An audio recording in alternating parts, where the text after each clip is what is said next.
Last year I asked you to pray for me.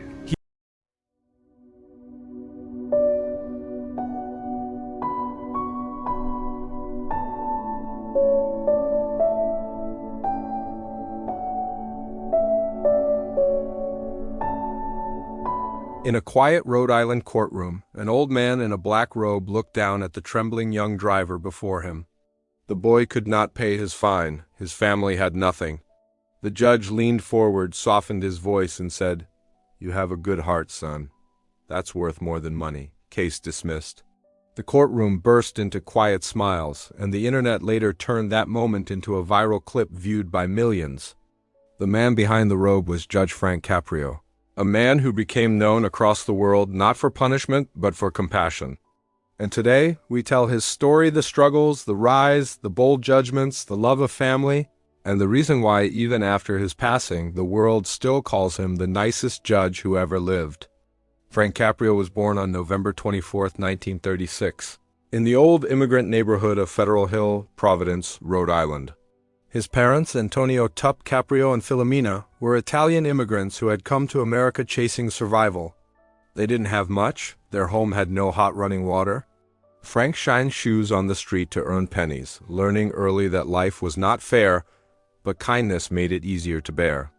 He grew up in a working-class world where every meal mattered and every dream seemed too big. But his father, a fruit peddler, taught him something more valuable than money. "Remember, Frankie," his father said, "respect people, no matter who they are. You may not have wealth, but you can always have dignity." Frank carried that lesson into his education. He worked days as a teacher in a high school teaching history, guiding teenagers, while at night he sat in classrooms at Suffolk University Law School, fighting exhaustion, pushing through doubt. Many nights he wanted to quit. But he remembered his father's hands, calloused from carrying fruit crates, and he told himself, "I must go on."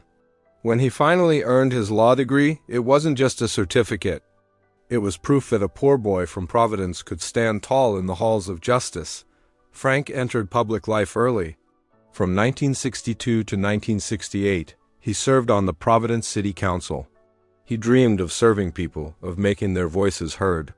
He even ran for state attorney general in 1970. He didn't, but failure did not break him. It only sharpened him. His destiny arrived in 1985, when he became chief judge of the Providence Municipal Court. This was not the Supreme Court. It was not the Senate. It was a small courtroom where traffic tickets were heard, parking violations decided. But in this humble court, Frank Caprio would change the world. At first, few noticed. Then came a little television experiment called Caught in Providence, produced by his brother. Cameras recorded his cases, speeding drivers, struggling families, nervous children. What the world saw was unlike any courtroom they had ever known. Frank listened. He laughed. He forgave. He brought children up to the bench and let them help decide cases. He saw not criminals, but human beings. In one famous moment, he asked a boy if his mother should pay a fine. The boy shook his head shyly and said no. Frank chuckled and said, "Your son just saved you. Case dismissed." These small acts of mercy dismissed fines, reduced penalties, or simply a kind word spread across the internet like wildfire. Millions of people around the world watched, cried, and said, "This is justice. This is what a judge should be." Frank often repeated one line that became his philosophy: "Under my robe, I have a heart, not a badge." He believed the law was not meant to crush people, but to guide them, to help them rise again. And in a world where courtrooms were seen as cold and merciless, Frank Caprio became a light of warmth and compassion. Behind the judge was always the man. Frank was married to Joyce, the love of his life, for over 60 years. Together they raised 5 children. Among them, Frank DiCaprio, who became Rhode Island's general treasurer, and David Caprio, who also entered public service. But for Frank, his greatest pride was not politics or titles. It was Sunday dinners with his children, grandchildren, and great-grandchildren. In every speech, he reminded the world that family was the true foundation of a meaningful life. Frank never forgot his father's struggle. To honor him, he founded the Antonio Tup Caprio Scholarship, helping students who wanted to study law but lacked money. He believed opportunity should never be chained by poverty. He was awarded honorary doctorates, praised by universities, and had his courtroom officially named after him. But what touched him most were letters from strangers around the world saying, "Judge, because of you I believe in justice again." In December 2023, at age 87, Frank revealed something painful. He had been diagnosed with pancreatic cancer. He shared the news not in silence, but openly on social media, thanking people for their prayers. He endured months of chemotherapy and radiation, and in May 2024, he rang the hospital bell, smiling as nurses clapped. He called it his second chance.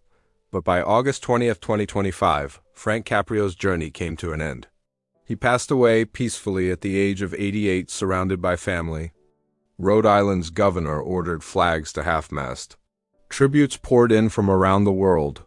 Millions cried for a man they had never met, yet felt they had known all their lives.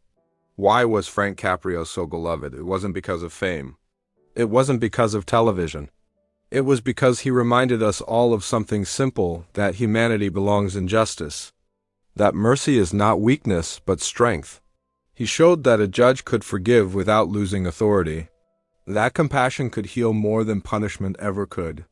Today, even after his death, his videos are watched by millions. His words are shared by teachers, parents, and leaders. And his spirit remains every time someone chooses kindness over cruelty, mercy over judgment, love over fear. In one of his last interviews, Frank said, "When I leave this earth, I don't want people to remember me as a judge. I want them to remember me as a man who cared." And that is exactly how the world remembers him, Judge Frank Caprio. The nicest judge who ever lived. A man whose robe covered not just the law, but a heart that beat for humanity. And long after the courtroom has gone silent, his legacy will echo forever.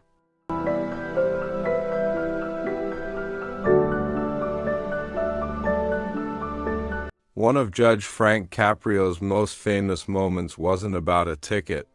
It was about a child's honesty. "Well, your son just saved you."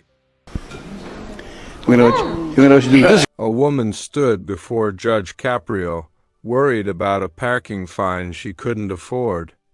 Sitting beside her was her little son. Instead of giving a verdict, Judge Caprio smiled and said, "Young man, what do you think? Should your mom pay this fine?" The boy hesitated, looked at his mother, then softly shook his head. "No." The courtroom laughed. Judge Caprio leaned forward with a grin. "Well, your son just saved you. Case dismissed." It was simple, it was human. And it was moments like this that made the world fall in love with Judge Frank Caprio, the judge, with a heart bigger than the law. Today, as the world mourns Judge Frank Caprio, thousands of hearts unite in grief and gratitude. His funeral will be held in his beloved Providence, the very city where he built his legacy of compassion and justice. Beyond the courtroom, he left behind not just memories but also his words in his book. Compassion is the Key, where he shared his vision of kindness in law and in life. Millions across the globe as followers, admirers, and those touched by his judgments carry forward his message. Judge Caprio is no more, but his humanity will live forever.